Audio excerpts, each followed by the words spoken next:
Okay, so this was just again a little demo of what we do. So first of all, चलो let's start this session today. First of all, मैं आप लोगों से sir जानना चाहूंगा in which language you guys are comfortable, Hindi, English, बाकी मुझे और ज्यादा आती नहीं है. So सर सर आप कौन सी दोनों हिंदी यूज में कर इंग्लिश में? सकते हैं। English I would Indian and prefer. English both you can use. Okay. Like so, it will be a mix of Hindi, English mix, ताकि हाँ everyone will be comfortable. comfortable. Yeah, right. Yes, yes. Okay, Gopal. Yeah, it will be a mix. Yeah. So first of all, I would like to thank everyone. Thank you so much for joining today's webinar. Uh, today, आज का जो webinar है, it is quite special because this is the first time Aram and Exitech has collaborated together to conduct this webinar. Okay, and from Aram side, we have Mr. Mukesh Katare, who is engineering head at Aram, and from Exitech side, we have Mr. Naved Sheikh, regional sales head, Maharashtra. Mr. Naved has been in the industry for almost 12 years, and he has worked in the companies like Vashi Electricals and Prisono. And from there's one more member from the Exitech team whose name is Mr. Dushant Kumar. Dushan Kumarji, who also has more than 16 years of experience in the solar industry, and he has worked in companies like Vari and Arbitus. So we have in total of three speakers from two from Exitech and one from Iram side. And the main topic today, the discussion will be on basically how to choose the right module for the solar installation. So today we have brought you guys the one of the most leading panelists who has been in the industry for so long and who will be guiding giving today's session. So I would like to hand over this session to Mukesh. Okay, just a second. Yeah, so Mukesh will be starting and guiding you guys, and after that team from Exitech team will take over. Yeah, just 2 more minutes.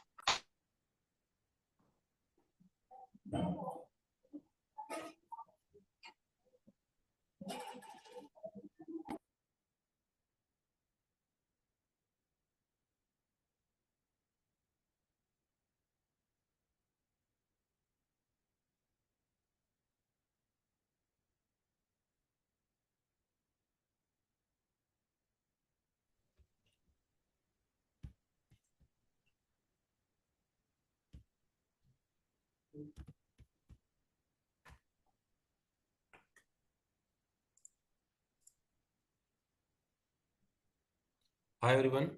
Am I audible? Yeah. Hello.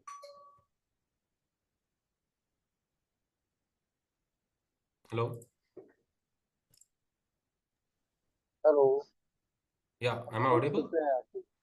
Yeah. Perfectly Okay, great. So let me just share my screen.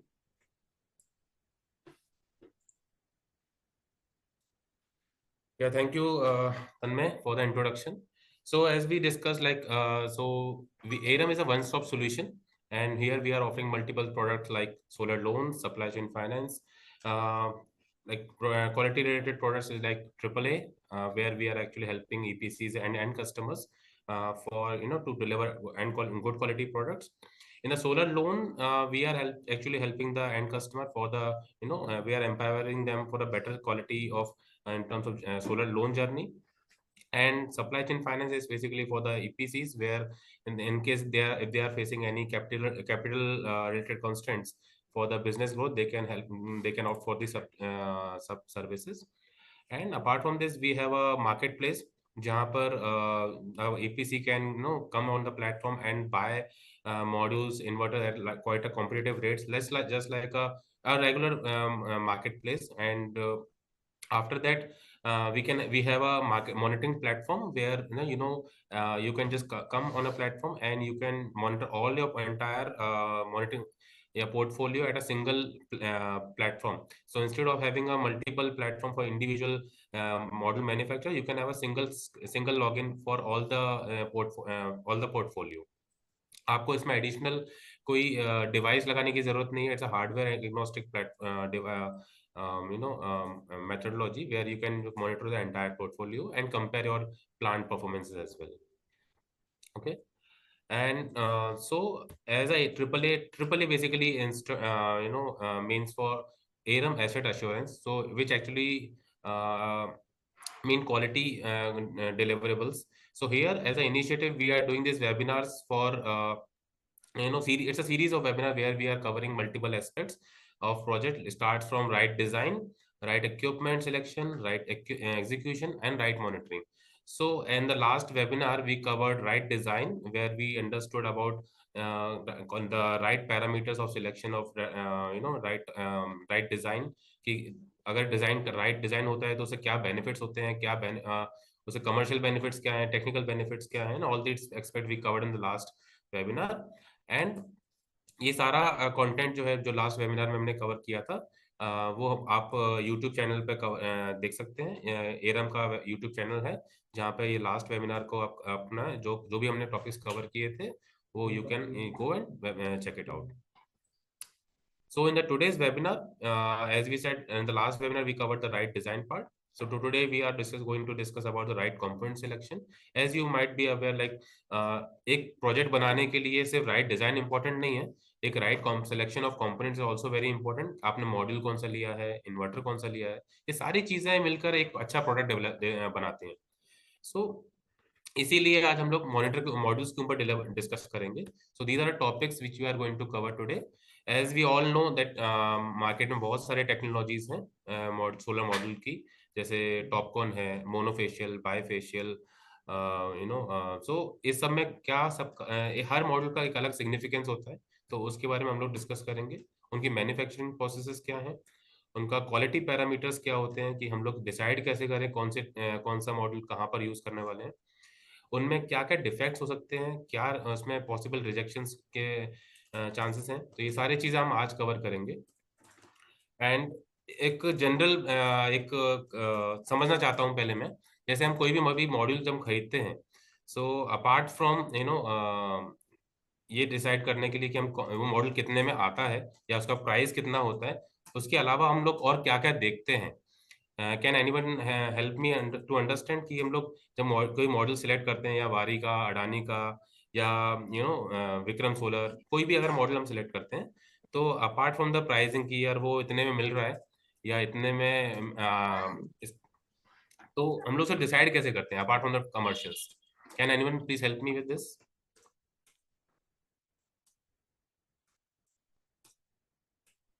So let's make it a interactive session. So ज़्यादा से ज़्यादा सभी को benefit होंगे. Sanjay sir, can you please help me apart from the costing, कि ये 15 रुपए में आ रहा है, 14 रुपए में आ रहा है, इसके अलावा और क्या तरीका है अपन मॉडल सिलेक्ट करने के लिए. Prabhu sir is saying efficiency. Yes, great. Quality control team, efficiency. Sanjay sir आपका म्यूट पर है.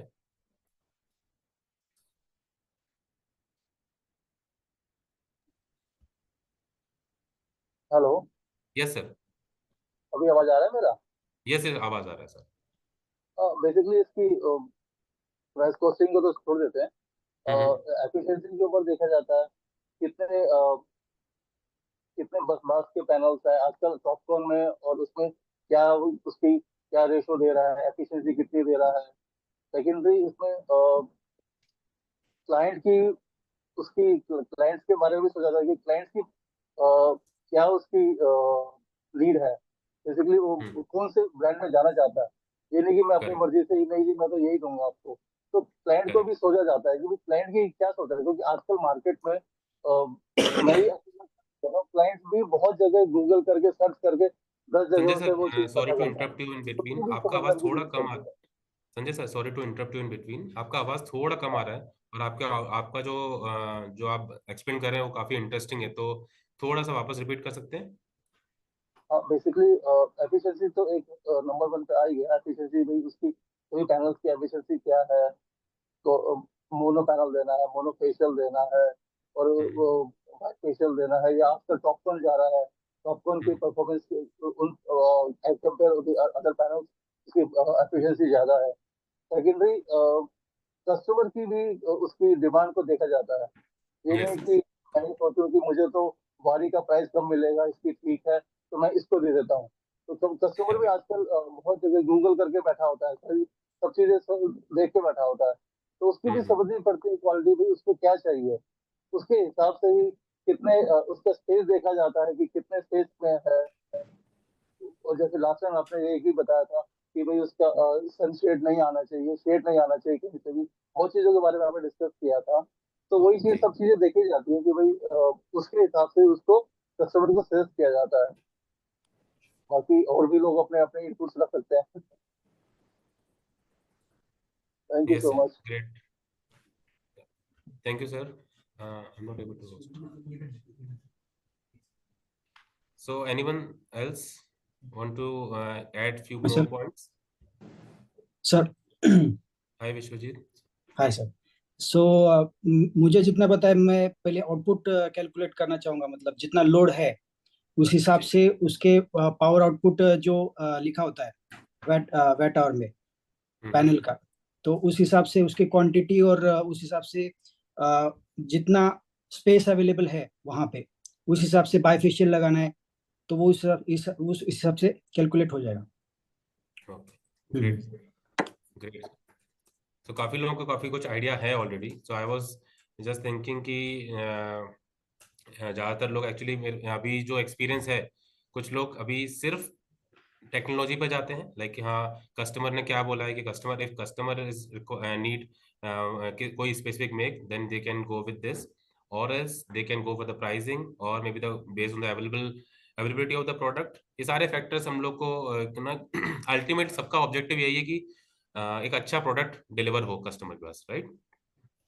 सो लेकिन so let me just show me a screen again. So why we are doing this webinar? So as we discuss, like सबको सब कहीं ना कहीं idea है कि कैसा एक प्रोडक्ट देने वाले हैं. So why we are doing this webinar and why it is important?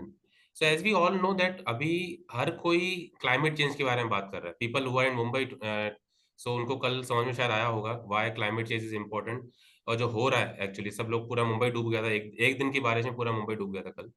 So yes, climate change is real. So उस सारी चीजों को अवॉइड करने के लिए everybody is switching towards renewable energy, and there are quite great initiatives also from the government who are promoting renewable energy from different policies like net metering, open access, and other green open access is here now. And apart from the government, even commercial and industrial sectors are also adopting all these renewable energy modes. So we understand that there is a huge demand in the market, but in India there is a there's a supply and demand gap. We are also understand there's most of the important components like cells या फिर bus bars, ये सारी चीजें we are somewhere we are importing from China or maybe other countries. So yes, there is a limited infrastructure available in India. So but since there's a limited infrastructure, so there's an opportunity for other lot of manufacturers. So we also see that in Gujarat and other part of India, there are new upcoming manufacturers are coming up in India. अभी initially आपको पता होगा कुछ बहुत limited manufacturers थे. We can count on fingers कि हाँ एक बारी है, अडानी है, विक्रम सोलर है, RenewSys was there. But now if you see in Gujarat especially, we have 20-30 plus manufacturers like Raison, Premier, Satvik. There are a lot of manufacturers are coming up. So yes, there is a huge demand and there's a huge opportunity for also for the manufacturers to supply this to fill this gap. But unfortunately, in this industry, we don't have a proper guidelines in the to supply this to manufacture for all these modules also, because people usually consider ALMM as a quality guidelines. See, ALMM is not a quality guidelines. ALMM basically आपको बताता है कि yes, the module is manufactured in India. And so that's why जो छोटे छोटे manufacturer भी start कर रहे हैं, तो हर किसी का ऑब्जेक्टिव अलग अलग होते हैं. So we want, and because of this and they don't have limited, they have limited funds, उसलिए they start with sometimes they start with manual manufacturing processes. And people who are established in manufacturing industry, they have automated machines for every, even for they have a cell lines, they have a EVA backsheet manufacturing processes. So everything is streamlined. So that's why, because of this lack of manufacturing guidelines, we are facing a poor quality project. The supply is problem, model कभी model जल जाते हैं, कभी मेरा cells में hotspots आ जाते हैं because of this misalignments of bus bar in the model itself. So there is a huge discussion we have, and we have experienced team from Exitech who is going to discuss in detail about how a model should be selected apart from the pricing, customer demand, or maybe the availability of the module. There are a lot of technical aspects in selection of module. So we have Dushyant, who has 16 years of experience in the model manufacturing industry, and we will be discussing in detail about the how models is manufactured and what are the quality parameters if you want to supply a module to any of your customer, even for a smaller residential हो या commercial megawatt scale पे project हो. आपको किसी को भी कोई product देना है तो just because वो available है अभी मेरे पास में और सस्ता मिल रहा है इसलिए नहीं दे रहे हैं. हम लोग उसको हर बोलते हैं ना कि हर चीज की परख हो, उसके बाद ही हम सप्लाई करें, क्योंकि हमारा ultimately we are EPCs, we are not traders, we are meant for engineering. So उसको ध्यान में रखते हुए हम लोग सारे कस्टमर्स के डिमांड्स को फुलफिल करेंगे. This is the objective we have. So over to you Dushyant. Let me share my screen from the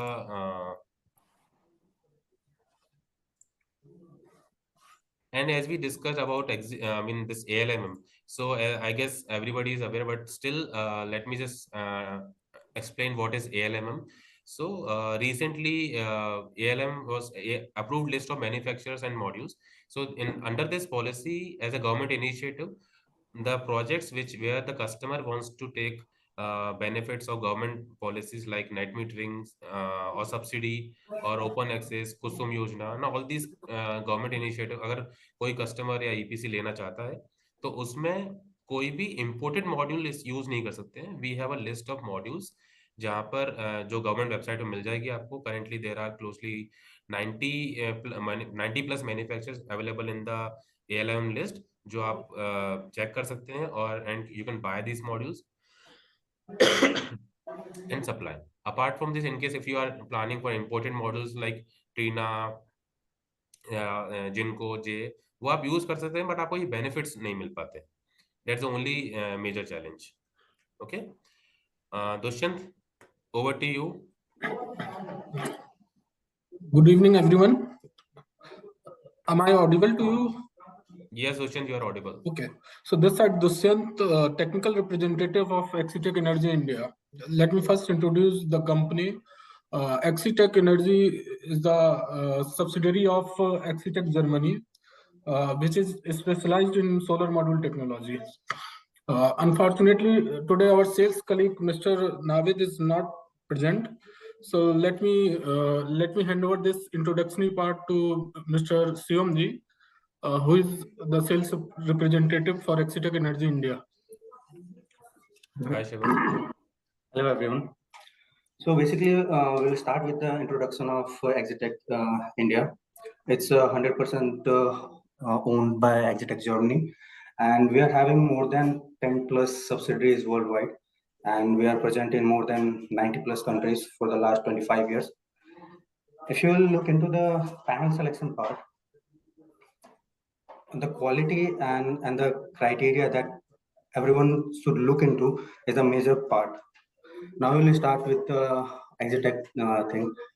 We are having like more than 70% of the market share in Europe market, and we have started our operation in India for the last 6 years, and we are still growing. Recently, we have inaugurated our new plant in Chennai, which is around 650 megawatt line. Currently, one line is operating, and another one is in the installation part, and it will be completed within 2 to 3 months maximum. And we are in the process of getting the BIS and ALM list also. Okay, so we are having multiple modules. Like we are not strict to one kind of technology. We are always open to always open to explore all the type of technology that is available in the market. Right now in India, we are having our monofacial with a P-type cell, and we are also having our TOPCon module available here in India. Maybe in future we will also go with the HAT. So this whole discussion is like related to the energy thing. तो इसमें एक चीज मैं add करूंगा, like India को जो एक energy security वाला पार्ट था, जो कि मोदी जी भी बहुत ज्यादा पुश ऑन कर रहे हैं कि एनर्जी सिक्योरिटी होना चाहिए, ये होना चाहिए, तो उसके लिए एक्चुअली होना चाहिए, क्योंकि अभी तक जो हमारा सोलर का मार्केट था कहीं ना कहीं ये चाइना के ऊपर ही डिपेंडेंट था। लास्ट 3 इयर्स में अगर हम देखें, कहीं ना कहीं पॉलिसी की वजह से जिस हिसाब से हमारा मार्केट चेंज हुआ है, लाइक एक साल हम 16 रुपीज पर वॉट पीक के ऊपर में आ गए थे, फिर नेक्स्ट ईयर ALMM वापस से इम्प्लीमेंट होता है, मॉड्यूल के प्राइसेस बैक टू 31-32 रुपीज पहुंच जाता है, क्योंकि सेमीकंडक्टर इंडस्ट्री या इलेक्ट्रिकल इंडस्ट्रीज में आज तक कभी ऐसा नहीं हुआ है कि टेक्नोलॉजी का प्राइस कभी बढ़ता है, ये हमेशा चीपर ही होता रहता है। इवन बहुत सारे थ्योरीज हैं कि ऐसा होना है, और ये ऐसा ही चल रहा था, लेकिन अभी वापस से इसका एक अच्छा पुश ये हमें मिला कि इंडिया में हमारे पास पर्टिकुलर अब एक तो कैपेसिटी ज्यादा हो रहा है, ग्लोबल कैपेसिटी या फिर चाइना की कैपेसिटी को अगर हम यहाँ पे कंपेयर करें तो 900 गीगावाट हमारे पास कुछ नहीं था, लेकिन अभी हमारे पास मोर देन 60 गीगावाट के आसपास हम कैपेसिटी रन कर रहे हैं इंडिया में। तो अभी मैं बेसिकली स्टार्ट करूंगा पैनल सिलेक्शन के ऊपर से, पैनल कैसे सेलेक्ट करें। ऑल्दो आप सबको EPC का एक्सपीरियंस है, EPC में आप एंड क्लाइंट को पिच कर रहे होते हो, तो कहीं ना कहीं आपके पास ये ऑप्शन होता है। Wait a minute, I will let you know for the slide change. तो आप लोग जब मार्केट में कंपेयर कर रहे होते हो तो ये चीज कंपेयर हो रहा होता है कि इन्वर्टर कौन सी कंपनी का है, मॉड्यूल कौन सी कंपनी का है, केबल कौन सी कंपनी का है, कहीं ना कहीं ये सारे कंपैरिजन हम लेकर के नॉर्मल में जाते हैं। लेकिन जब मॉड्यूल्स के ऊपर में बात आती है तो या तो हम कोई पर्टिकुलर ब्रांड को लेकर के बैठ जाते हैं, या फिर हमारे पास ये होता है कि प्राइसिंग का क्या है, लेकिन कभी इंटरनल जो कंपोनेंट्स यूज हो रहा होता है उस मॉड्यूल्स में, उसके ऊपर हम कभी नहीं रिलाई कर रहे होते हैं, या फिर हम जानना भी नहीं चाहते हैं कि एक्चुअली उसके अंदर में कैसा मटेरियल यूज हो रहा है। सेल की बहुत सारी कंपनीज है जो कि अलग अलग कंपनीज यूज करती है, उसके हिसाब से उनका प्राइस वेरी होता है। Similarly with the polymeric materials के साथ भी सेम है, अगर आप बैकसीट यूज कर रहे हो उसके साथ में PVDF की कोटिंग नहीं है जो कि आपको इन्वायरमेंट से प्रोटेक्ट कर रहा होता है आपके बैकसीट को, तो कहीं ना कहीं वो डैमेज होगा, 10 साल के बाद डैमेज होगा, और उस केस में अगर आप उस मार्केट में सर्वाइव कर रहे हो तो सबसे पहला जो केस रेज होगा वो आपके ऊपर होगा कि आपने कौन सा मटेरियल यूज किया। तो टेक्निकली हमें ये चीज को एक मार्केट में अवेयरनेस लेके आना होगा कि एक ब्रांड के साथ साथ एक क्वालिटी भी बहुत मैटर करता है, ऑल्दो उसके लिए हमें थोड़ा सा पैसा ज्यादा पे करना पड़े, वो प्रेफर कर सकते हैं। अब मैं इसमें एक बेसिक स्टार्ट करता हूँ। या एक मिनट बस थोड़ा सा, आप सेल्स का प्रेजेंटेशन दे रहे हैं अभी या टेक्निकल प्रेजेंटेशन? मैं इसको सर क्लब कर रहा हूँ, it's a kind of techno commercial.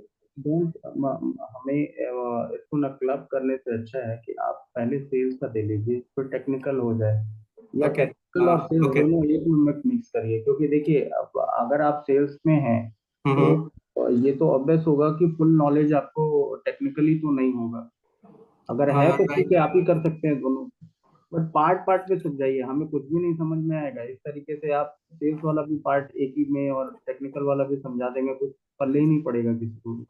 ठीक है, तो बेसिक मैं अभी वापस ये करता हूँ। एक्जिटेक जर्मनी के अंदर में हमारे मल्टीपल सब्सिडरीज है, one of them is Exitech India. हमारे यहाँ पे ऑपरेशन लास्ट 6 साल से हो रहा है। स्टार्ट में हमने OEM करवाया था, और फिर लास्ट 4 ईयर तक हमारा OEM ही हुआ था।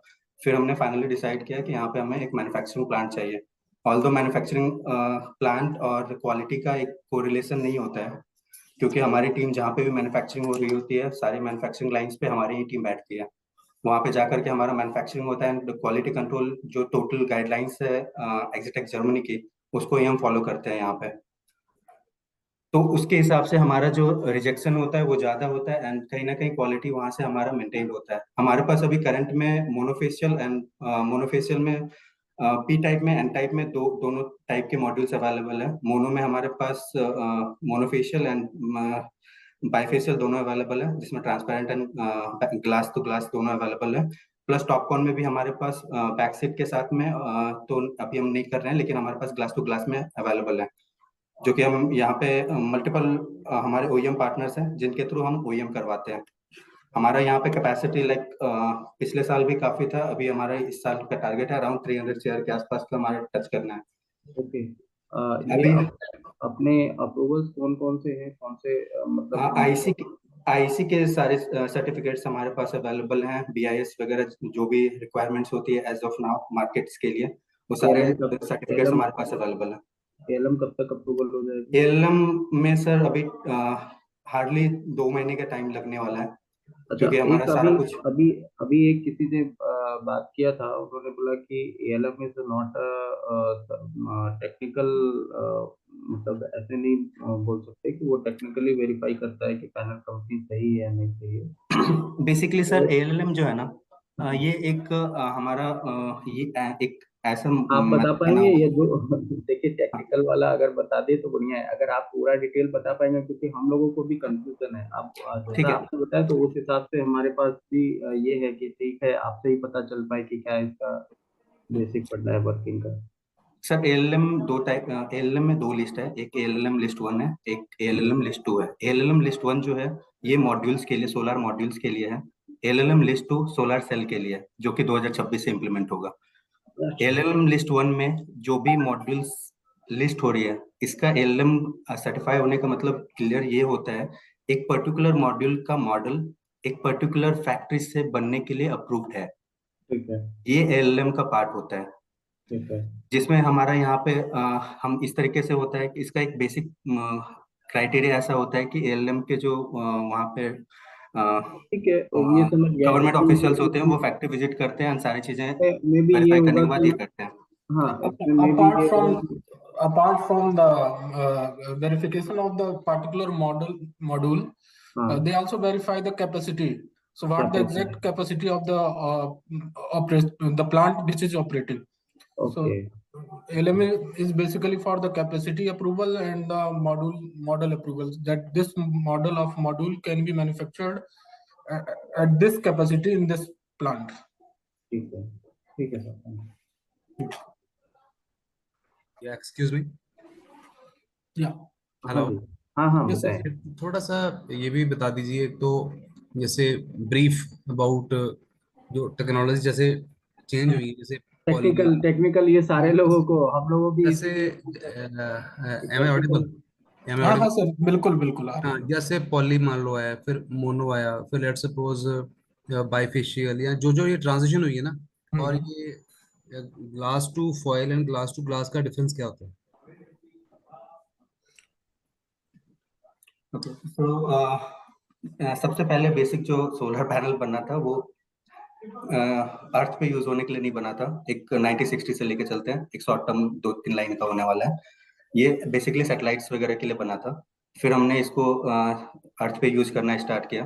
तो यहाँ पे हमारा स्टार्टिंग था पॉली से, जिसमें कि क्रिस्टल जो होता है वो सिंगल क्रिस्टल नहीं होता है, वो सिलिकॉन का मल्टीपल क्रिस्टल्स वाला होता है पार्ट, तो वो पॉली से स्टार्ट होता है। पॉली में भी हमने स्टार्टिंग में किया था 50 वाट 60 वाट से स्टार्ट होता था उस समय, फिर धीरे धीरे ये 300 तक गया। फिर उसके बाद में मोनो का ट्रांजेक्शन आया, मोनो में फुल सेल आता था, फुल सेल के साथ में अप टू 390 400 तक टच किया गया था। फिर हाफ कट में हम शिफ्ट हुए, हाफ कट में शिफ्ट होने के बाद हम 450 से स्टार्ट किया हमने, अभी के टाइम में 595 तक ये जाता है मोनोपर्क के साथ में। मोनो के बाद में मोनोपर्क का ट्रांजेक्शन आया, ये सारा का सारा पी टाइप सेल में था। इसके बाद में हाफ कट के बारे में बताएं कि हाफ कट का डिफरेंस क्या है मोनोपर्क से? हाफ कट में इसलिए किया गया था, जिस समय जब मॉड्यूल्स की वॉटेज जैसे जैसे बढ़ने लगी, तो क्या हुआ ना कि करंट की रेटिंग ज्यादा होने लगी। करंट की रेटिंग ज्यादा होने की वजह से एक प्रॉब्लम ये आ रहा था कि यहाँ पे जो लॉस होता है, जो ओमिक लॉस होता है, ये टोटली करंट के ऊपर डिपेंड करता है। I²R ये आपने पढ़ा ही होगा बचपन में। तो ये वाला जो लॉस था ना, ये ज्यादा हो रहा था, इसके लिए सेल को भी कट किया गया। और उसके बाद में इसका जो करंट था सेल के ऊपर में, जो रिबन आपका बस बार रहता है, उसके वहां पे लॉसेस थोड़ा कम हो गए, इसके वजह से इसका जनरेशन ज्यादा हुआ। अब मॉड्यूल्स में भी ये हुआ कि यहाँ पे बाईपासिंग डायोड वगैरह मिला करके हमने ये किया कि अगर आपके मॉड्यूल में आधे में शेडो आ रहा है, तो वो आधा आपका ऑपरेशन करता रहेगा। ये वाला भी हमने फीचर दिया था, वो डायोड का पार्ट था। ठीक है। इसके बाद में ये ट्रांजिशन हुआ, मटेरियल के ऊपर में ही ट्रांजिशन हमने किया। पी टाइप से हम शिफ्ट हुए एन टाइप के ऊपर में। उसके बाद जैसे बाइफेशियल आया, तो जो बाइफेशियल होता है वो भी हाफ कट ही होता है। मोनोपर्क में क्या था, जैसे हम मोनो से मोनोपर्क में जब हम शिफ्ट हुए तो सेल जो था वो सेल बाइफेशियल सेल ही था। हमने वहां पे बैकसीट व्हाइट यूज किया तो वो मोनोफेशियल बन गया, और पीछे में ग्लास या ट्रांसपेरेंट बैकसीट यूज किया तो वो बाइफेशियल बन गया। तो वो वो है, ऐसा वो हाफ कट ही है बेसिकली। हाँ, वो हाफ कट ही है सर। लेकिन वो हाफ कट है, लेकिन पीछे ग्लास लगा हुआ, इसलिए बाइफेशियल हो गए हैं। Yes right yes yes, right. जो अभी मोनोपर्क हाफ कट आता है और जो बाईफेशियल है, both the cells are same, सब कुछ सेम है। खाली व्हाइट बैकसीट की जगह हम लोग ट्रांसपेरेंट बैकसीट यूज करके भी उसे बाईफेशियल की तरह एप्लीकेबल कर सकते हैं। Either we can go with the dual glass. तो पीछे भी हमने रियर साइड पे ग्लास लगा दिया, तो it can act as number है बाईफेशियल। क्या आपके पास? और सर ये बता दो कि ये हाँ बैक बताइए। टू जो फॉयल होती है और ग्लास है, इसका डिफरेंस क्या है? पूछो कुछ glass to foil technical and आदमी ग्लास है टू ही ग्लास। नहीं उसमें, तो फिर उसको ड्रॉप करे। बैकसीट बोल रहे हो ना, पीछे व्हाइट वाली? Glass to foil and glass to glass difference. Okay. Backsheet और हाँ, तो बैकसीट वाला क्या होता है ना, ये पॉलीमर होता है, प्लास्टिक होता है। प्लास्टिक जो होता है प्लास्टिक, अगर हम उसके ऊपर में ये पीईटी कोटिंग होता है, उसके वजह से क्या होता है, बैक साइड से आपको इशू नहीं रहता है। मतलब जनरेशन आपको ज्यादा नहीं आता, जो कि हम कन्वेंशनल यूज कर रहे थे अभी तक, उसी को हमने कंटिन्यू किया था यहाँ पे भी। लेकिन यहाँ पे बेसिकली हमें ग्लास टू ग्लास के साथ जाना चाहिए था, या ट्रांसपेरेंट बैकसीट के साथ में जाना चाहिए था नहीं, मैं वही मोनोपर्क बात आने के कर, बाद में। ये जो glass to glass and glass to foil, इसका डिफरेंस बताओ बस। ग्लास टू ग्लास में क्या है ना सर कि मॉड्यूल की जो लाइफ होती है वो ज्यादा हो जाती है, क्योंकि कहीं ना कहीं इन्वायरमेंट से आपके सेल को प्रोटेक्शन ग्लास दे रहा होता है। और बैकसीट में ये पॉलीमर होता है, तो कहीं ना कहीं उसमें एयर मॉलिक्यूल का पास ऑन होना पॉसिबल है, और डिग्रेडेशन इसीलिए उसमें आपका ग्लास टू ट्रांसपेरेंट बैकसीट या फिर बैकसीट वाले में डिग्रेडेशन ज्यादा होता है। मतलब टाइम के साथ मॉड्यूल का परफॉर्मेंस थोड़ा कम होता जाता है। ग्लास टू ग्लास के साथ में वो लंबा चलता है, इसीलिए हमारा जो मॉड्यूल है ग्लास टू ग्लास के साथ में है, इसमें हम 30 इयर्स की मैन्युफैक्चरिंग वारंटी एंड 30 इयर्स की परफॉर्मेंस गारंटी, ये दोनों दे रहे हैं, पी टाइप के साथ में भी और एन टाइप के साथ में भी। Thank you. Dushyant ji, sir ये मोनो बाइफेशियल और मोनोफेशियल अगर सेम वाटर साइज है तो उसमें जनरेशन क्या डिफरेंस आ रहा है? सर बताता हूँ। सर बेसिकली अगर हम अभी बैकसीट से ही बात करते हैं कि हमने either we are using transparent backsheet, जो जिसको हम फाइल बोल रहे हैं, ग्लास टू फाइल, और we are using white backsheet. तो इसका जो मेन यूज है कि बैकसीट का क्या काम होता है, what is the main role of backsheet in a solar module. So it is like it act as an electrical insulator. ये इलेक्ट्रिकल इंसुलेटर की तरह काम करता है। मेन जो पर्पज है बैकसीट का वो इलेक्ट्रिकल इंसुलेशन प्रोवाइड करना है। लेकिन इलेक्ट्रिकल इंसुलेशन तो हमें पीईटी के लेयर से भी मिल जाता है। तो PET is the core layer in our backsheet. PET polyethylene terephthalate, it is the main component of our backsheet. जो हमारी बैकसीट है उसका 90% जो कोर लेयर है दैट इज पीईटी। बट उस पीईटी को भी हमें एनवायरनमेंट से प्रोटेक्ट करने के लिए एक लेयर का यूज करना पड़ता है, दैट इज पीवीडीएफ। एक बहुत हल्की सी लेयर हम कोट करते हैं आउटर साइड पे, एयर साइड पे, दैट इज कॉल्ड पीवीडीएफ।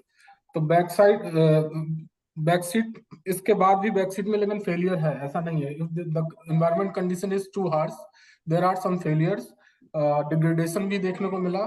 तो इंडस्ट्री शिफ्ट हुई है बैकसीट से ग्लास में, तो ग्लास में हमें रिलायबिलिटी जो मिली वो ज्यादा मिली, लॉन्ग लाइफ मिली ग्लास के साथ। इसके अलावा जनरेशन भी हमें ज्यादा मिला। अगर हम जनरेशन की बात करें तो इट इज अराउंड 10 to 20% मतलब ज्यादा जनरेशन आता है हमारा ग्लास टू ग्लास में as compare to the white backsheet. Okay, any perfect condition of the roof preferred for? Sorry to interrupt. Just want to say one thing, that at the end of this webinar we have kept a specific slot जहाँ पे हम सारे Q&A questions discuss करेंगे. Any questions you might be having, तो last में anyone can ask. That's a free podium. So अगर ऐसे चलता रहेगा तो webinar का duration काफी long हो जाएगा. Yeah, I thought presentation is over because some other person also raising the question. That's why I No. So क्योंकि सी टॉपिक बहुत इंटरेस्टिंग है। आई एम श्योर सबके पास बहुत सारे क्वेश्चंस होंगे and we are trying to give all the possible answers to everybody, but it's going both ways, sir. so We are we will also skip learning the from you guys. And sir, we will be skipping the the sales part. We are now we'll be focusing on the the technical part only. Okay, sales mein anyways, Shivam has explained what are the products we have available from the Exitech side, and somebody was asking why do we select Exitech? This webinar is not about why we select Exitech. It's about the technical information about the module, and after you are comfortable about this information, you can ask any manufacturer about this information कि उसके product में वो technical qualities हैं या नहीं. उसके बाद एक you take a firm decision. Just because वो एक ब्रांड है या वो नया है उसकी वजह से वो सिलेक्ट या फिर रिजेक्ट मत कीजिए. Take a informed decision. That's the whole idea about this webinar. ठीक है. So Dushyant, can we directly jump to the the technicalities? Yes, please.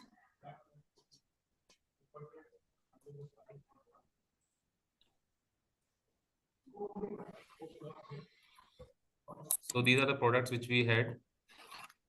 Yeah. So yeah, Dushyant.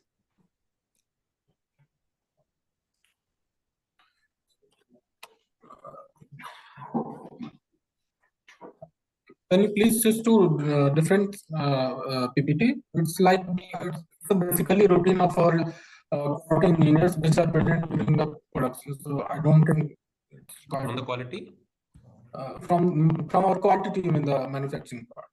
Okay.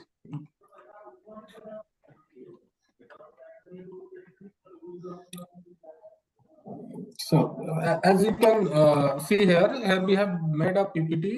This shows a direct comparison of the quality standards which Exitech follows as compared to the other manufacturers. So here we have shown the defects and also the impact of that defect in our module life. Also what Exitech follows and what the other average manufacturers standard is there in the throughout the industry. As we are familiar with the industry and we have the OEM with a lot of manufacturers, so we know exactly what exact standards they follow for their modules and what we are following for our modules. So here we have shown a EL image which shows a poor soldering impact in a solar cell. So let me first confirm this, that during the production of Exitech modules in any factory, during the production of Exitech modules, we are having a team of skilled quality persons which presents 24 hours supervision at post-sale and at the visual inspection. Apart from that, one more engineer is used to be there for the verification of bill of material. So here we have shown a defect called poor busing. This is a called busing. This is cell interconnection which is going to be connected with this busing, but here the soldering is not being done proper. So we needed to know how it can impact in the life of our solar modules. So here we can see a single contact is missing from the busing, and it can cause to hot spots. Can you show the next slide? So हमने देखा कि अभी just एक soldering का एक problem है कि हर manufacturers के पास में अपने अपने सोल्डरिंग मैकेनिज्म होते हैं. कुछ लोग मैनुअल करते हैं, कुछ ऑटोमेटेड मशीन्स होते हैं. सो जस्ट एक सोल्डरिंग का छोटे से बहुत पार्ट होता है जिसके बारे में हम बात नहीं करते हैं मॉडल्स के लिए, मॉडल बाय करने के टाइम पे. That you need to understand कि जब आप बाय कर रहे हैं तो आप you can ask simply whether do they have a manufacturing process of automation और मैनुअल फॉर द सोल्डरिंग. क्योंकि अगर डिफेक्ट अगर आएगा तो वहीं से मेरा फर्स्ट पॉइंट ही वो है कि जब सेल्स आपके पास होते हैं, एज यू नो कि एक मॉडल के अंदर मेरे पास 144 छोटे सेल्स हैं. वो सारे सेल्स कहीं ना कहीं मेरे सोल्डरिंग के थ्रू ही कनेक्टेड है. तो soldering is very important in this. Basically this is like, ये जो आपको दिख रहा है, this is called PV ribbon. इस पीवी रिबन का काम क्या होता है कि ये सेल से इलेक्ट्रॉन्स को, दैट इज चार्ज कैरियर्स को कैरी करता है। It act as a wire, PV ribbon act as a wire in the with in the module mechanism. तो इसका काम क्या होता है कि इसके थ्रू हमारे चार्ज कैरियर्स मॉड्यूल के आउटपुट तक आते हैं, आउटपुट टर्मिनल तक। बट अभी यहाँ पे हम देख रहे हैं कि इसमें से खाली एक, वी आर हैविंग 10 बस बार, तो 10 पीवी रिबन होते हैं विद इन अ सेल। तो एक खाली पीवी रिबन मिस होने की वजह से भी हमारे मॉड्यूल में बर्न स्पॉट आया है। ये हमने मतलब फिजिकली वेरीफाई भी किया हुआ है। इस मॉड्यूल को हमने अपनी ही एक फैक्ट्री की साइट पे लगाया हुआ था, और जहाँ पे इसका हमने रिजल्ट भी चेक किया, तो हमने ये पाया कि मतलब इफ वी आर लाइक, अगर हम, हमारा स्ट्रिंग वोल्टेज काफी ज्यादा है, we are making the system voltage around 1500 VDC, तो उस केस में अगर हम थोड़ा सा भी लापरवाही करते हैं मॉड्यूल की क्वालिटी के साथ, तो इट मतलब उसका हमें आउटपुट मिल जाता है with the time, we get the results like Edwards, कि कभी उसमें हॉटस्पॉट आएगा या जल जाएगा। तो हमने इसका इम्पैक्ट दिखाया है कि अगर हमारा सोल्डरिंग का एक भी पॉइंट मिल जाए तो उसकी वजह से हमारा मॉड्यूल बर्न हो सकता है।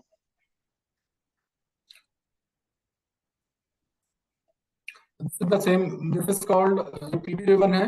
इसको बस बार के साथ प्रॉपर अलाइन होकर जाना है, लेकिन इस केस में क्या दिख रहा है कि प्रॉपर अलाइन नहीं है, तो जिसकी वजह से क्या होगा कि जो हमारे इलेक्ट्रॉन्स है they will come from here to the bus bar, लेकिन ये अपने पास से रेडिएट हो गया। तो इस केस में भी there are chances for hotspot generation. Also we have shown some gaps are there। देखिए, एक मॉड्यूल है तो मॉड्यूल की एक प्रॉपर डिजाइन होती है। वी कैन आल्सो आस्क, अगर कोई भी मॉड्यूल मैन्युफैक्चर है तो उसकी एक इलेक्ट्रिकल ड्राइंग होती है which he requires to be submitted to be which he requires to submit during the BIS process। उस मॉड्यूल की इलेक्ट्रिकल ड्राइंग को मॉड्यूल के प्रोसेस के टाइम पे सबमिट करना पड़ता है। तो उसमें क्या होता है ना, what is minimum difference, minimum distance between two cells, what is the minimum distance between two current carrying parts, और इसके अलावा जो क्रीपिंग डिस्टेंस होता है जो कि बहुत इंपॉर्टेंट होता है कि वो कितना है। These all are for the safety precautions. तो इसी में एक आता है स्ट्रिंग टू स्ट्रिंग गैप और cell to cell gap.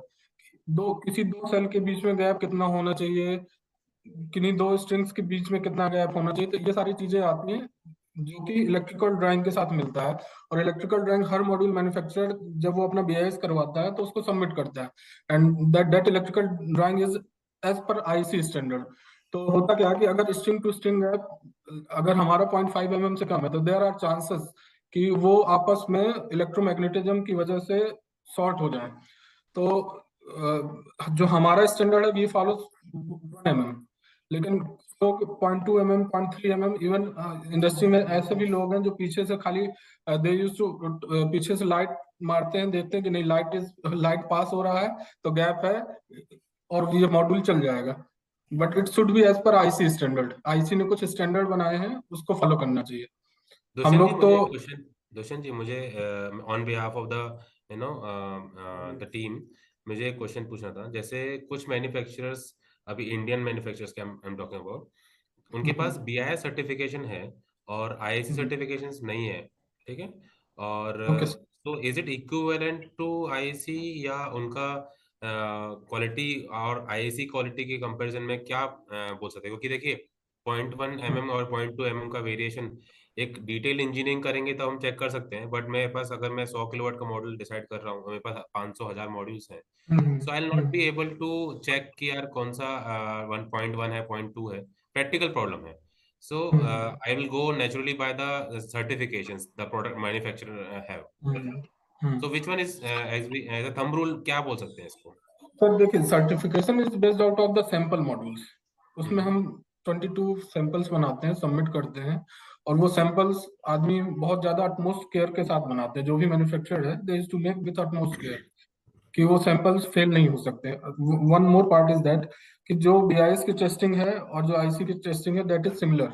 BIS ने कट कॉपी पेस्ट किया है IC के स्टैंडर्ड्स को, BIS is following IC standards, तो उसमें कुछ ऐसा डिफरेंस नहीं है, but that is based out of the sampling. लेकिन सपोज मैं कहूँ आपने मेगावाट स्केल पे भी मॉड्यूल्स लिए, ठीक, इन केस हमारे मॉड्यूल में कभी कोई प्रॉब्लम आई तो वी मस्ट एटलीस्ट नो कि एग्जैक्टली क्या कॉज है, किसकी वजह से वो बर्न हुआ है।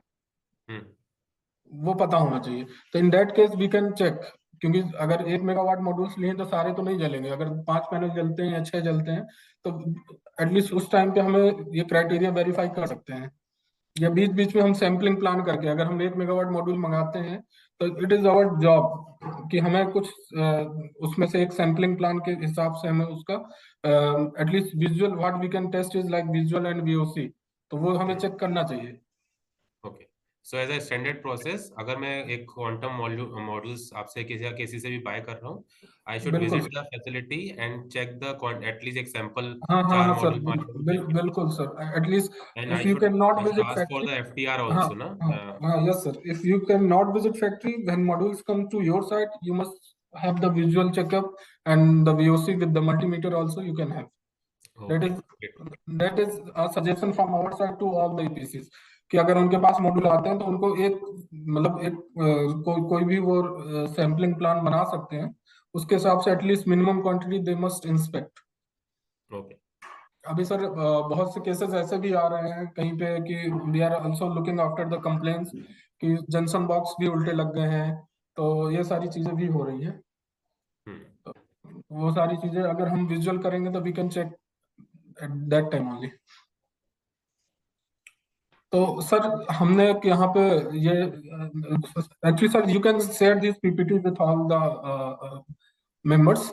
सो ये पीपीटी हमने बेसिकली बनाई थी कि हम एक क्वालिटी कंपैरिजन कर सकें बिटवीन द एक्सीटेक और अदर इंडियन मैन्युफैक्चरर्स के बीच में कि एक्सीटेक क्यों बेहतर है बाकियों से।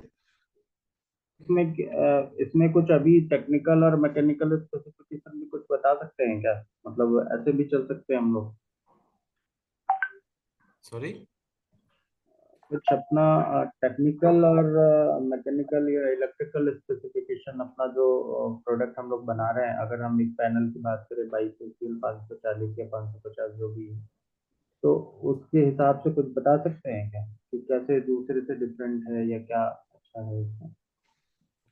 सो राजेश जी, कैसा होता है, if you see the data sheet of any model manufacturers, like I am not naming anyone, but if you compare any manufacturers data sheet, एक मेरा इंटरनेशनल हो या फिर एक इंडियन हो, तो उनका डेटा शीट अगर आप 540 वॉट पी का या 550 वॉट पी का मॉडल चेक करेंगे तो उनका डेटा शीट में जो पैरामीटर्स मेंशन होते हैं, मॉडल का voltage, current, ISC, everything is मोटा मोटी सेम।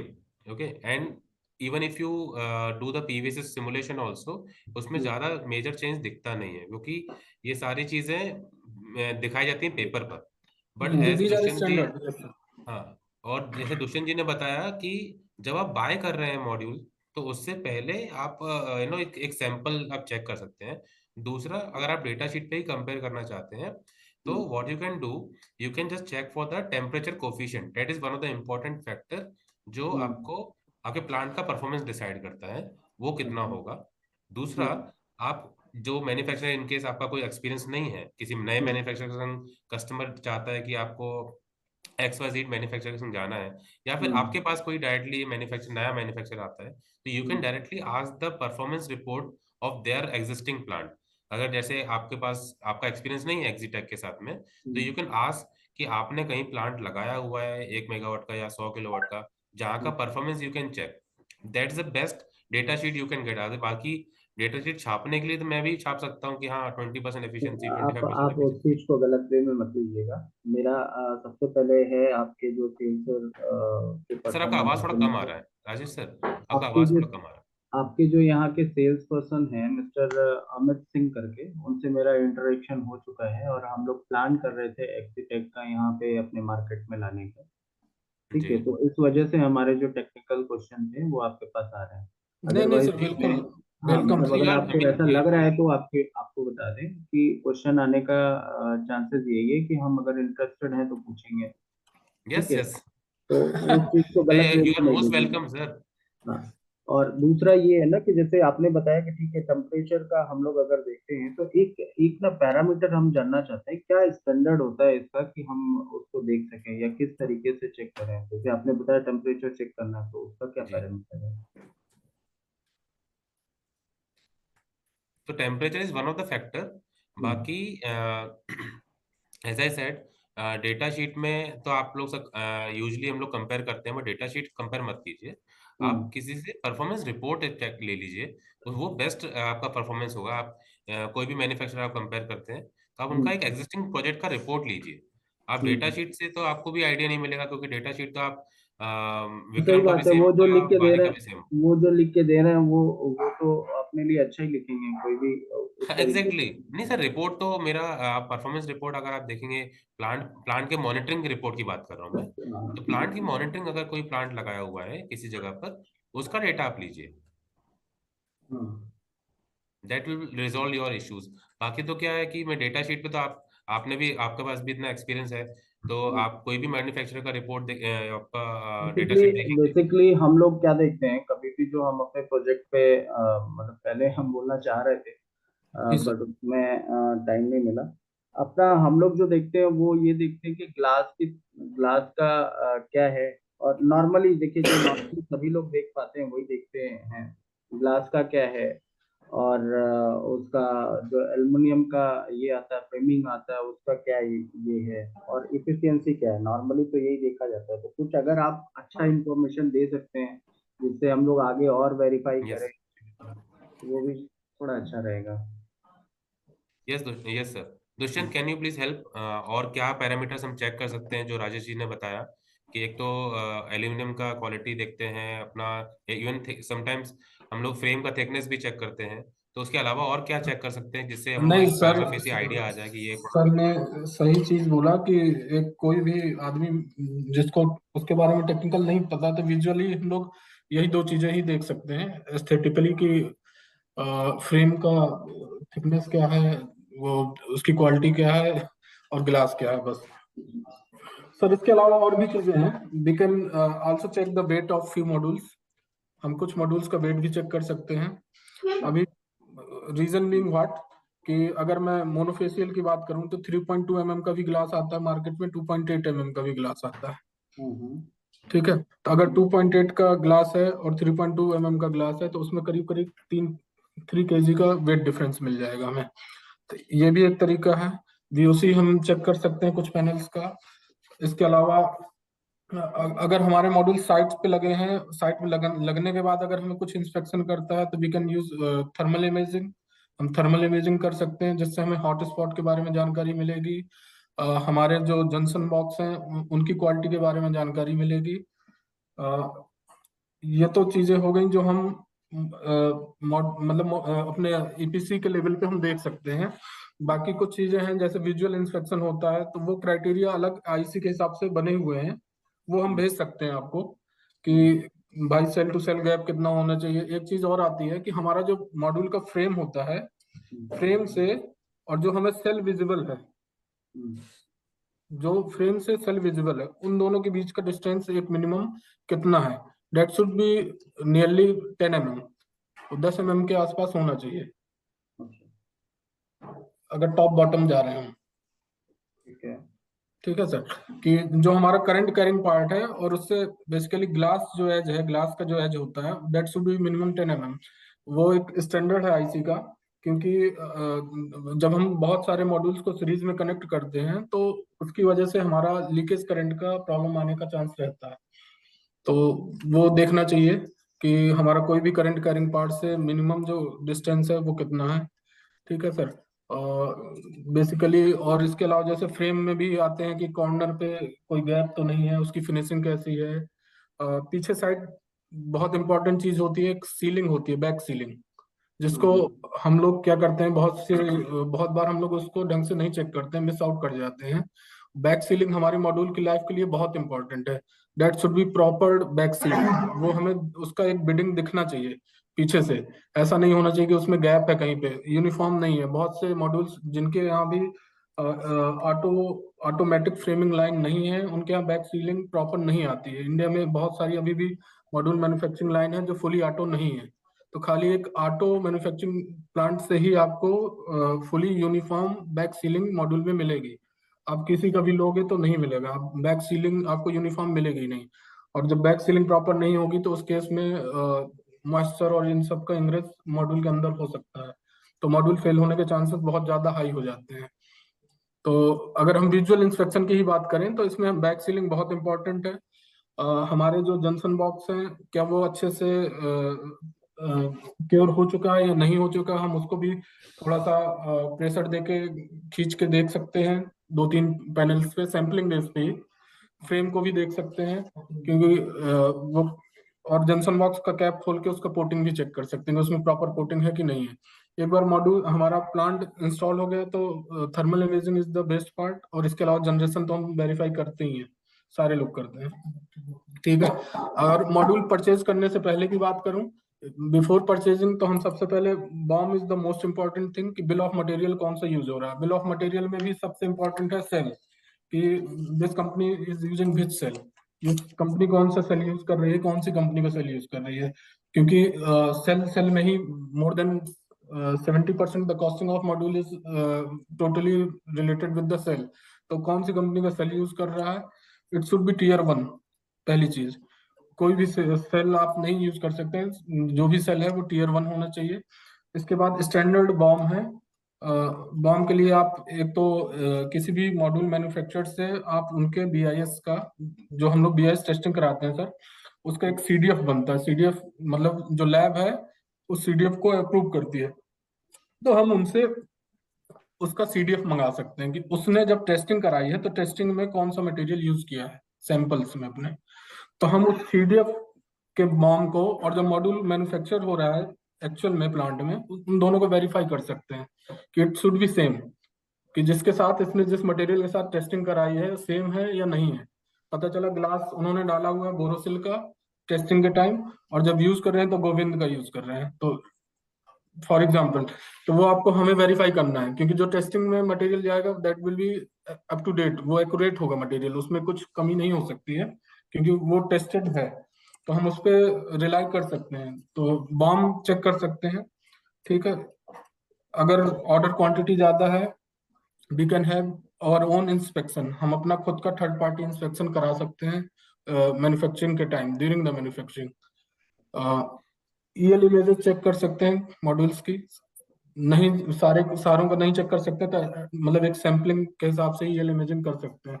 इसके अलावा ईएल इमेजिंग हमारा साइट्स पे भी होता है। There are few third party companies जो कि साइट पे भी ईएल इमेजिंग की फैसिलिटी प्रोवाइड करती हैं, तो वो भी हम कर सकते हैं। बेसिकली यही 2-4 चीजें होती हैं। इसके अलावा सर एक चीज और है, एक एसटीसी टेस्टिंग होती है for the generation point of view. I am saying कि एसटीसी टेस्टिंग इज देयर। तो हमने जैसे कोई एक लॉट खरीदा 2 मेगावाट का, उसमें हम 2 पैनल किसी भी जो भी एनएबीएल अप्रूव्ड लैब है वहां पे हम भेज सकते हैं। उसकी कॉस्टिंग भी बहुत ज्यादा नहीं है। मैं ये नहीं कह रहा हूँ कि हर ऑर्डर पे ही करना है। अगर हम किसी के साथ काफी टाइम से काम कर रहे हैं या हमारा पहला काम है किसी के साथ, हमें देखना है कि भाई ये क्या है क्या नहीं है, तो हम 1-2 पैनल की एसटीसी टेस्टिंग कर सकते हैं। तो एसटीसी टेस्टिंग से हमें एक आइडिया लगेगा कि जो रेटेड पावर है और जो टेस्टिंग में मॉड्यूल का पावर है वो सेम है या नहीं है। कहीं ऐसा तो नहीं कि कोई घपला घपला कर रहा है कि रेटिंग लिख दिया 560 और मिल रहा है हमें 550। तो एसटीसी टेस्टिंग भी एक करवा सकते हैं इसके। This is not to costly testing, खाली हमें 2 सैंपल किसी भी एनएबीएल अप्रूव्ड लैब में भेज सकते हैं और एसटीसी टेस्टिंग बोल के हम करवा सकते हैं। Thank you, thank you. ये एक इलेक्ट्रिकल सेफ्टी का पैरामीटर आता है क्लास 2। एक्चुअली इसके बारे में फुल नॉलेज मेरे पास नहीं था, तो ये क्या होता है, थोड़ा इसके बारे में बताएं। क्लास 2 क्या सर? सॉरी, एक मैकेनिकल स्पेसिफिकेशन में लोग लिख के देते हैं जो इलेक्ट्रिकल सेफ्टी रेटिंग है वो क्लास 2 है, इसका क्या मतलब है? अच्छा, इलेक्ट्रिकल सेफ्टी रेटिंग सर, वो sir actually class 2 is like कि इसमें 2 लेयर का प्रोटेक्शन है। दैट इज कि किसी एक सिंगल मतलब जैसे basically it is related with the कि हाँ इलेक्ट्रिकल सेफ्टी, कि कोई एक लेयर के फेल होने से हमारे इसमें कोई सेफ्टी का हजार्ड नहीं आएगा। 2 लेयर को रिप्रेजेंट करता है कि खाली सिंगल लेयर सेफ्टी पैरामीटर्स को हम नहीं फॉलो कर रहे हैं, 2 लेयर्स हैं। चलिए ठीक सर, और भी सारे लोग हैं, उन लोगों का भी क्वेश्चन है, आप लीजिए, हम आपसे पर्सनली इस पे बात करेंगे और जो हमारी क्वेरीज हैं। ठीक है। Okay. Thank you, Rajesh ji. Does anybody have other questions? मेरा एक क्वेश्चन चल रहा था मुकेश जी, उसमें जनरेशन से रिलेटेड था कि बायफेशियल और मोनोफेशियल में, क्योंकि इससे रिलेटेड मेरे पास एक दो क्वेश्चन और है, सो प्लीज मुझे वो अलाउ करें कि एक बार जनरेशन से रिलेटेड बताएं, देन मेरा नेक्स्ट क्वेश्चन होगा उसी से रिलेटेड। हाँ सर। जी प्लीज। सर बेसिकली 10 से 20% का बाइफेशियल में गेन मिलता है as compare to the monofacial, but इसमें और भी चीजें हैं जिसपे डिपेंड करता है, जैसे कि एल्बिडो इफेक्ट। मोस्टली आपका जैसे आप जनरेशन को डिफरेंस ये कर रहे हो ना, बैक साइड से भी आपको गेन होता है। बाइफेशियल पैनल में आपको एक बाइफेशियलिटी फैक्टर मिल रहा होता है। पहले ये 70-75% तक जाता था, अभी 80-85% तक हम लोग टच करते हैं बाइफेशियलिटी में। इसका बेसिकली ये होता है कि आपका जो रिफ्लेक्टिव सरफेस है, पैनल के पीछे वाला जो सरफेस है, उसका रिफ्लेक्टिवनेस कितना है, एल्बिडो से उसको आइडेंटिफाई करते हैं हम। अगर ग्रास के ऊपर में आपका पैनल लगा है तो वहां पे आपको जो गेन होगा बाइफेशियल, वो उतना नहीं होगा जितना व्हाइट सरफेस के ऊपर होगा। आपको मालूम है व्हाइट सरफेस से लाइट सबसे ज्यादा रिफ्लेक्ट करता है। सिमिलरली अगर आपका सैंड है या फिर कंक्रीट है तो वो वेरी करता है। तो अराउंड 10% तक अभी पी टाइप में, एन टाइप में मान करके चलते हैं, 10 to 15% मैक्सिमम। ऑल्दो एक परफेक्ट जो कंडीशन होता है वहां पे अप टू 30% तक ये जा सकता है पैनल की हाइट के ऊपर में, प्लस बैक्स आपके जो एक सरफेस है वो फुल व्हाइट होना चाहिए, ये सारी चीजों को लेकर के। ओके तो इसमें मेरा उसी से रिलेटेड जो बोला था क्वेश्चन ये है कि like we are installing two kind of structure on roof, I am talking about RCC roof, right. तो I thought best reflection RCC roof से आता होगा। सर नहीं, आपने कभी देखा होगा ये सबसे ज्यादा बेटर होता है कोल्ड स्टोरेज वगैरह, या फिर जहाँ पे मोस्टली आरसीसी रूफ उधर ही होता है, तो उसके नीचे वो व्हाइट सरफेस उसको व्हाइट पेंट करते हैं ताकि गेन ज्यादा हो। कोल्ड स्टोरेज की अगर हम बात करें तो आई थिंक वो टिन शेड या जो मेटल रूफ होते हैं उसका बना होता है, उसके ऊपर हम हाँ, बाइफेशियल कुछ लगा अभी नए वाले जितने हैं वो मेटल सेट पे जा रहे हैं। अर्लियर जो पुराने वाले थे, क्योंकि मैं नॉर्थ रीजन में बैठा हूँ, तो यहाँ पे हमारे पास आगरा बेल्ट है, अलीगढ़ बेल्ट है, तो यहाँ पे मोस्टली कंक्रीट के रूफ है, तो उनके ऊपर में ये व्हाइट कोटिंग करके बाइफेशियल पैनल यूज करते हैं विथ 3 फीट मैक्सिमम हाइट। तो वहाँ पे रिफ्लेक्टिव जो सरफेस होता है उसकी वजह से अच्छा खासा गेन मिलता है यहाँ पे। सो यू मीन अगर हम अपलिफ्टेड स्ट्रक्चर लगा रहे हैं वहां पे बाइफेशियल का बहुत ज्यादा बेनिफिट नहीं मिलेगा? ज्यादा लिफ्टेड लगा रहे हैं सर तो वहां पे, क्योंकि आप एनीवे दो टाइप पैनल जो जनरेट करता है वो दो टाइप की लाइट पे करता है। एक डायरेक्ट लाइट जो कि आपकी सनलाइट सीधा जिसके ऊपर पड़ती है, एक डिफ्यूज लाइट होता है। पैनल के पीछे जो आ रहा होता है वो डिफ्यूज लाइट आ रहा होता है। ओके तो वो डिफ्यूज लाइट को आप कितना ज्यादा अपने सरफेस से रिफ्लेक्ट करवा सकते हो, ये मैटर करता है जनरेशन पे आपका।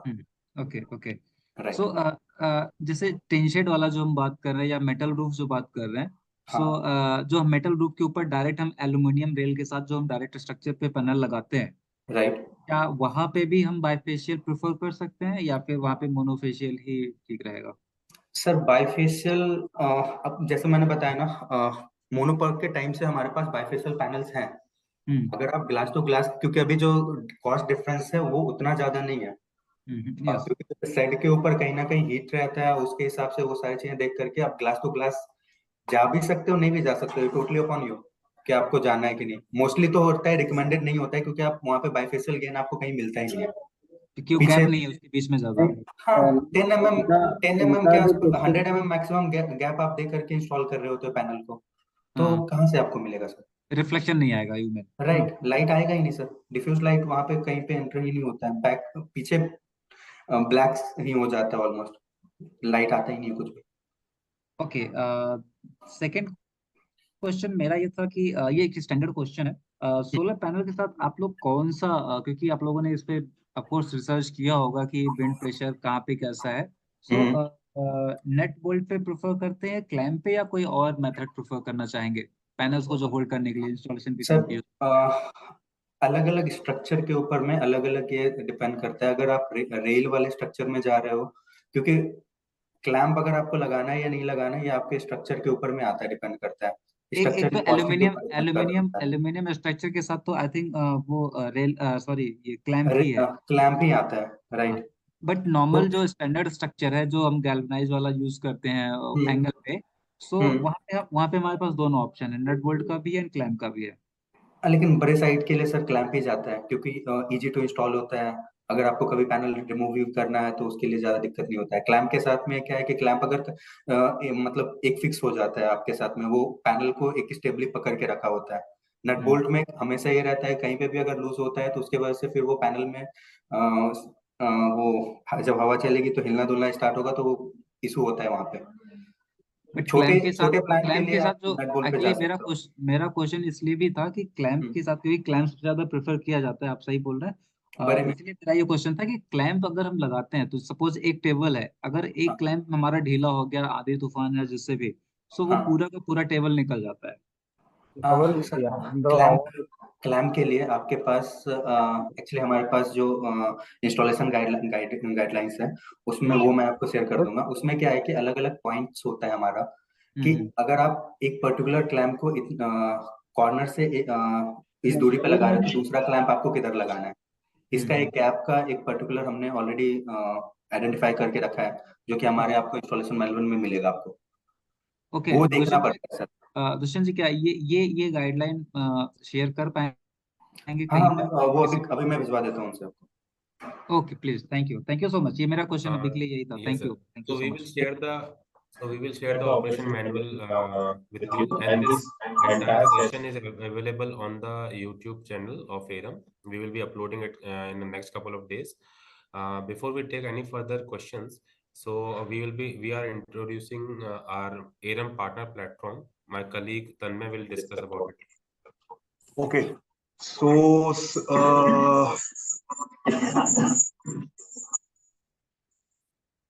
okay, I just need 5 minutes of yours, sir. If what particular slide पे I need your attention, क्योंकि this is quite a special slide for I think each and everyone for us. जैसे कि मुकेश ने बताया what ARAM does, right? So we provide multiple services, which is solar loan, we provide supply chain financing, we provide हम remote monitoring provide करते हैं। अगर आपको solar designs में कोई असिस्टेंस चाहिए हम वो भी प्रोवाइड करते हैं, right. And apart from that, अगर आप लोगों को procurement materials procure करवाने हैं तो हम we help you in that as well, right? So to provide all these services we have created one platform. ये सारी सर्विसेज प्रोवाइड कराने के लिए हमने एक छोटा सा एक प्लेटफॉर्म बनाया है wherein you can apply for solar loans for your customers. अगर आपका कोई कस्टमर है जिसको सोलर लोन चाहिए, आप डायरेक्टली इस पोर्टल के थ्रू अप्लाई कर सकते हैं, डायरेक्टली इस पोर्टल के थ्रू उसके डॉक्यूमेंट्स अपलोड कर सकते हैं। अगर आपको प्रोजेक्ट एग्जीक्यूशन के लिए शॉर्ट टर्म लोन्स की जरूरत है तो हम वो भी प्रोवाइड करते हैं। अपार्ट फ्रॉम दैट, अगर आपका कोई भी प्रोजेक्ट है जिसमें आपको डिजाइन की सपोर्ट है, जैसे आपको 3D लेआउट लगता होगा या पीवीसी रिपोर्ट और any software, right, we have these दो software available with us only. and अगर आपको जैसे कि एग्जीक्यूशन में कोई सपोर्ट चाहिए, राइट, जैसे कि आज हमने टॉपिक रखा है how to select a right module. So we have Mukesh leads that team. So we have the team in-house which can guide you कि which inverter to go for, which panel to go for, and how everything will work, right? So we have that particular assistance as well.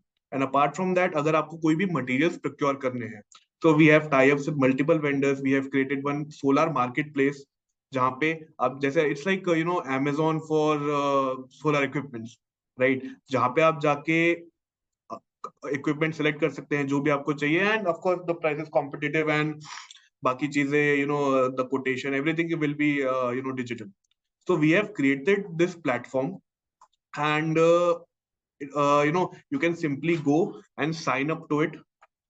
All you need to do is submit your details, normal details, phone number, email ID, and of course you should have a valid GST number.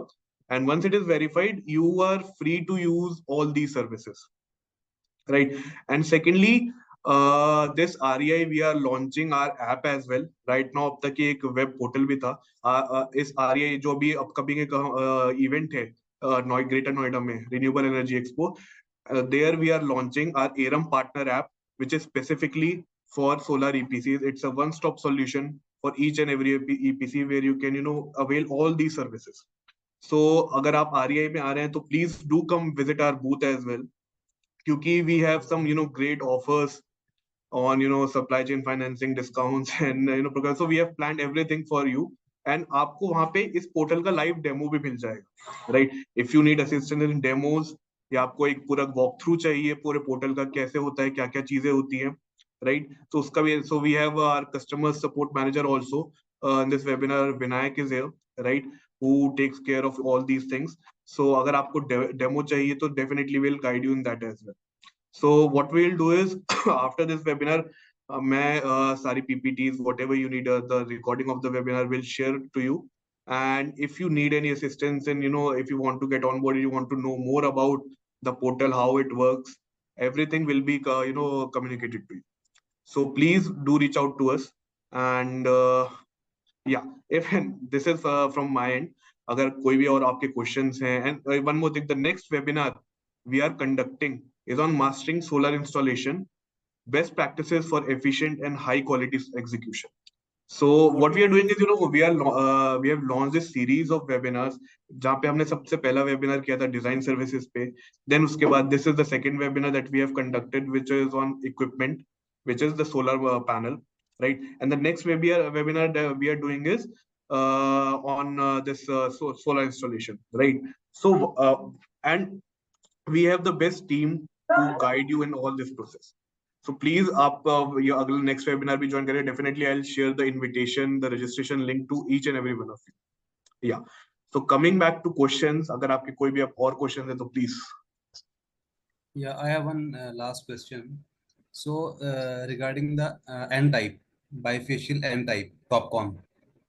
So those panels are also half cut, just like monoPERC. Yes, sir.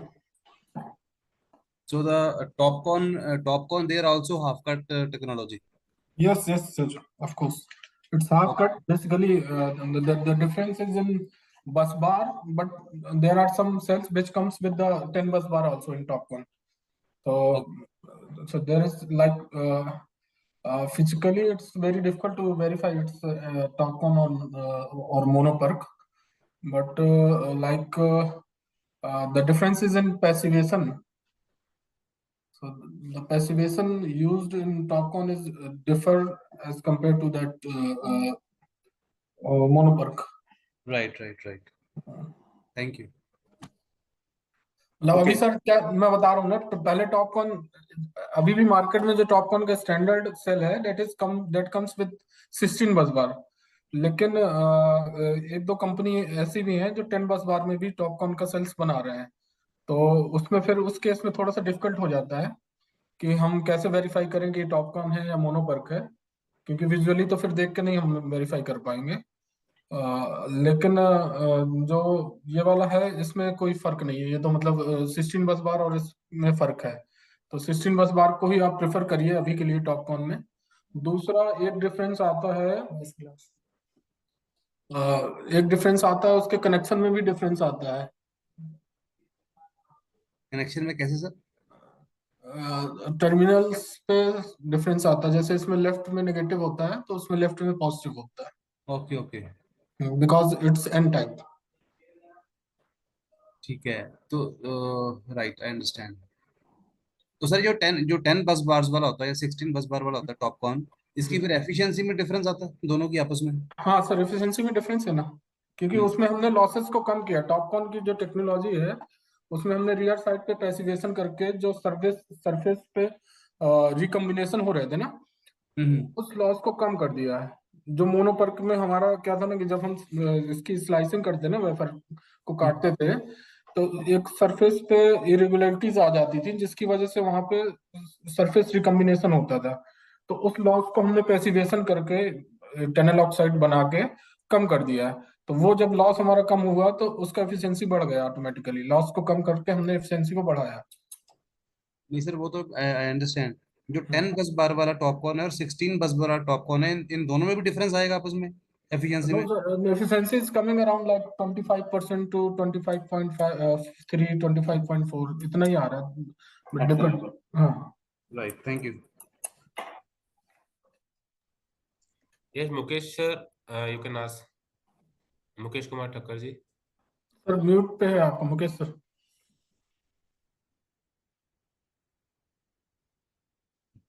Sir आपने हाथ raise किया हुआ था, आपको कुछ question है क्या? Mute पे है सर आप। Hello. Sir, in the meantime, can I ask one question? Hello. Hello. Sir Mukesh Thakkar Ahmedabad से। हाँ सर। सर हमें टिन सेट पर 1 megawatt according to guideline 1 megawatt plant लगाना है। How much the cost will be approximately? Can I understand from your side? Hello. Yes sir, फिर से बोलेंगे क्या? सर हमें अहमदाबाद में 1 मेगावाट प्लांट लगाना है जी टिन सेट पर, तो आपका कोई करंट प्रोजेक्ट देखने के लिए मिलेगा? सर हम लोग ईपीसी नहीं करते हैं यहाँ पर। जो बाकी के जो आपके यहाँ पर जो इस वेबिनार को अटेंड किया है वो सभी ईपीसीज हैं, but still I will give you a thumb rule. 1 megawatt will cost you somewhere close to 3 CR to 3.5 CR, considering few assumptions कि आप कौन सा कंपोनेंट लेने वाले हैं, कहाँ से प्रोक्योर करने वाले हैं। बेस्ट अकॉर्डिंग टू नो हम हमारा लॉजिक कोई भी यूज नहीं करेंगे, सिर्फ वी कैन एनालिसिस और of your mastery and we can take decision as per the according to your specialization. So that how can I expect from taking your best services to generate the units and sir आप EPC करते हैं या आप you are looking for the plant only? Dealers network है sir, मेरे dealers में काम कर रहा हूँ। अच्छा ठीक है। हाँ। तो सर आपका I have your details, so I can connect you with my local representative who is active in that area. After that they can help you with end to end solution. Ahmedabad में कौन से area में है आपका representative या कोई services? Sir we are not directly dealing with EPC, हमारे पास में ईपीसी नेटवर्क होता है which is available in pan India. Ahmedabad में also we have more than 20+ EPCs। तो जस्ट जब भी कुछ इस तरह के प्रोजेक्ट्स हमारे पास आते हैं, we just pass on to these kind of projects to Can you brief some name of your EPC vendor listed in your with you? In Ahmedabad region? Yes sir. I need to check, sir. It's not handy with me right now. Okay, can you expect from your side? Can you brief me or WhatsApp me as per a suitable time so I can take decision regarding that and we can work with the win-win situation? Sure, sir. Sure. I will connect you with them. Can I expect from your WhatsApp will be delivered to your shortly? You will get the response just after this meeting. I'll connect you with somebody after this. Thank you. If you can just drop the आपका number एक बार chat box में डाल दीजिए, तो definitely after this webinar immediately we'll call you. Hello. Please, over to you. One phone must have to receive. Hello. No problem. Please. Yeah, Sohan Singh sir आप कुछ पूछ रहे थे? हेलो सोहन जी। जी सर, बाइफेशियलिटी से रिलेटेड है ये। अभी जनरली बाइफेशियल जो पैनल हम लगाते हैं तो उसमें जो हाइट होता है मिनिमम शेड से या बेस से टेरेस से, वो मिनिमम 3 फुट 3.5 फुट लेना होता है कि मैक्सिमम होता है वो? सर इट्स आई मीन देखिए, there is no thumb rule for this.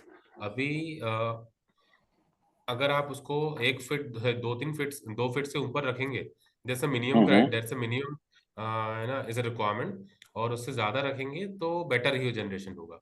C and बाकी इसमें we expect the generation of more than 10-15% gain from the bifacial impact, but वो स्पेसिफिक जनरेशन कितना हुआ है उस गेन से, वो एक्चुअली कैलकुलेट करना थोड़ा डिफिकल्ट है, क्योंकि you don't have a comparative methodology जहां आप 2 प्लांट को कंपेयर कर पाओ, एक without with gain of bifacial without gain. हाँ नहीं, वो डिफिकल्ट हो जाता है। तो पता नहीं चल, बस इतना है कि जितना नॉर्मल हमने सोचा से 5-10% भी मिल जाए तो खाली इतना था कि जैसे कि कहीं पे हमको you will get a gain.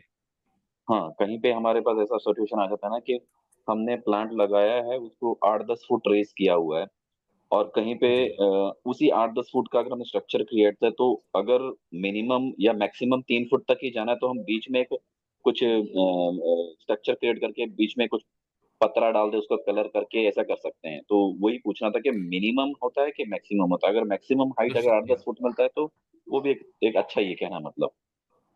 Yeah, got your point, sir. So Dushan, do you have any answer on this?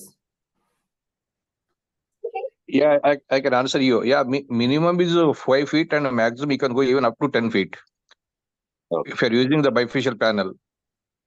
The sunlight should be reflected back to the panel. So you should not keep a bifacial below 5 feet. Not below 5 feet. Also, when we use the bifacial panel on the tin shed, like no, we should not. We should not.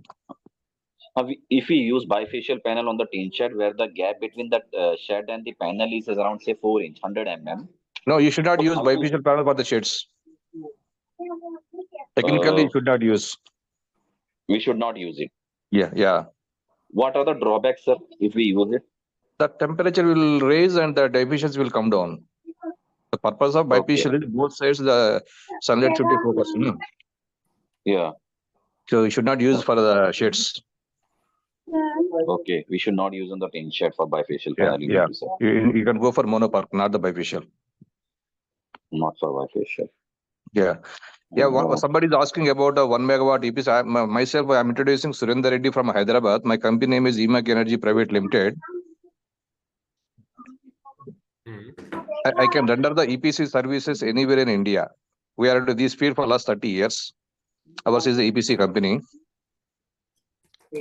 Okay, sir. If anybody so what we will do, post this webinar now, you can just register on our platform. So sure. Just connect with other customers. Okay. Correct. Yeah. I request everybody to connect this go to the platform and register yourself, so that any such leads in the future also we just pass on to any of you who are available in and doing business in specific areas. At the moment, from where you are getting the panels, Mr. Mukesh, these Axitec panels? So, sir, we are not into manufacturing, or so we are you are getting OEM, we have a marketplace. No. I am a representative of Aram. So we have a marketplace where you can get modules from Exitec, Renewsys, Trina, and all that. You can just go. There are multiple manufacturers available on the platform. Okay, no problem. I got it here. And there's a question from Mr. Praveen regarding the monitoring platform. So can I monitor plant with any inverter brand on your platform? Yes. So as I discussed earlier, so we have a Aroc platform where in case if you have many manufacturers like Grovet, SunGrow, Solis, or any manufacturer, and you are monitoring the performance of this plant in different portals. So you can just come to the Aroc platform where you can monitor entire portfolio at one single login. Okay, so these are the add-on benefits for the partners on the partner platform, which you will get to know once you onboard on this. Okay, so I believe we have covered all the questions in the webinar, and it was really great. The entire webinar recording will be available on the YouTube channel in the next coming days. You can just go through the webinar, and again, if you have any questions, yes, Viralji, you will get the recording available. It's available on the on the YouTube channel. The first one, the design part, and now we will be uploading this webinar as well.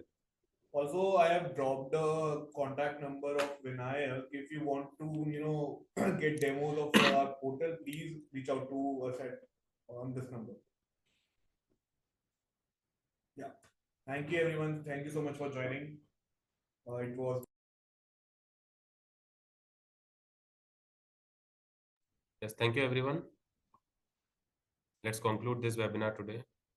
Yeah, Mukesh, can you get the PPT, whatever the presentation today, to all the members?